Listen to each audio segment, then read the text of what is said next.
La matinale de Radio Classique avec David Abiker. Et Christian Macarian à 7h40 pour l'Écho du Monde. Bonjour Christian. Bonjour David. Rendez-vous important aujourd'hui sur l'avenir du Groenland à la Maison-Blanche. J.D. Vance reçoit des responsables de la politique étrangère du Danemark et du Groenland sur l'avenir de ce territoire convoité par Donald Trump. Et pendant ce temps-là, les Européens discutent en ordre dispersé d'une réplique militaire raisonnée. Oui, on assiste à un bouquet, à une floraison d'initiatives. Ce ne sont que des idées, ce ne sont que des paroles, mais c'est le commencement de l'action. Commençons par exemple par le commissaire européen à la défense, Andrius Kubilius, ex-premier ministre lituanien.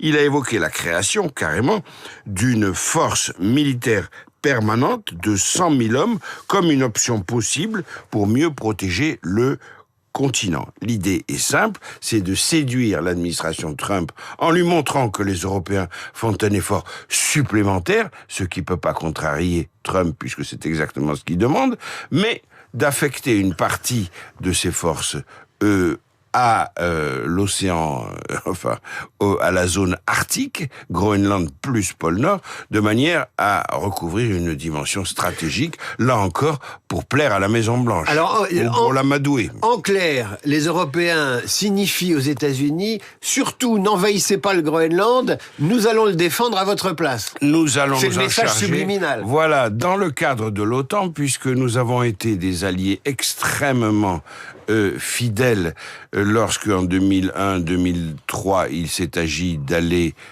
en Afghanistan. Pour la première fois, nous avons fait fonctionner l'article 5 de la charte de l'OTAN, c'est-à-dire l'entente mutuelle et le secours mutuel, et nous avons obéi comme un seul homme à la demande des États-Unis à l'époque.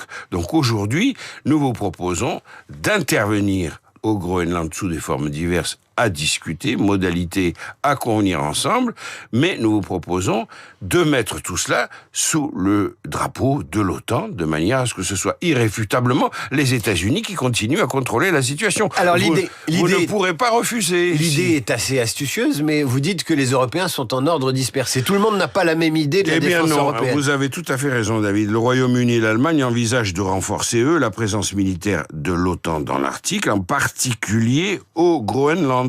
Le ministre belge de la Défense a suggéré, lui, une opération de l'OTAN dans le Grand Nord. La France n'est pas contre, mais la France préfère dans un premier temps ouvrir un consulat au Groenland, donc une action diplomatique. Quant au Danemark, il observe tout ça avec une certaine réserve, parce que le Danemark n'a absolument pas envie d'être le metteur en scène d'une sorte de surgissement, de levée contre les États-Unis. Le Danemark continue à jouer la modération et à essayer de calmer les ardeurs américaines. Je suis pas sûr que ça fonctionne, mais c'est ce qui se passe aujourd'hui à la Maison-Blanche, où le Danois et le Groenlandais vont tenter d'expliquer encore une fois raisonnablement aux Américains qu'il faut écouter et respecter la souveraineté danoise. Mais enfin, si je vous ai bien compris, l'Europe doit considérer désormais l'Arctique comme une zone stratégique à défendre. C'est-à-dire que le réveil de la défense européenne se déporte sur une zone absolument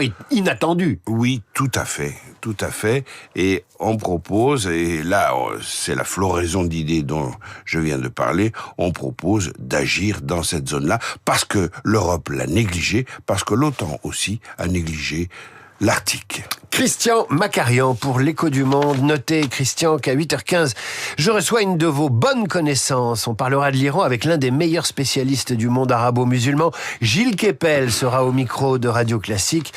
Il aurait sans doute lancé le SOS d'un terrien en détresse en nous écoutant. Non pas Gilles Kepel, mais Daniel Balavoine. Il est mort il y a 40 ans et avec lui une voix haut perchée. Dans un instant, Marc Bourreau rend hommage aux chanteurs qui savent monter très haut dans les aigus, un peu comme Donald Trump. Radio Classique, 7h15.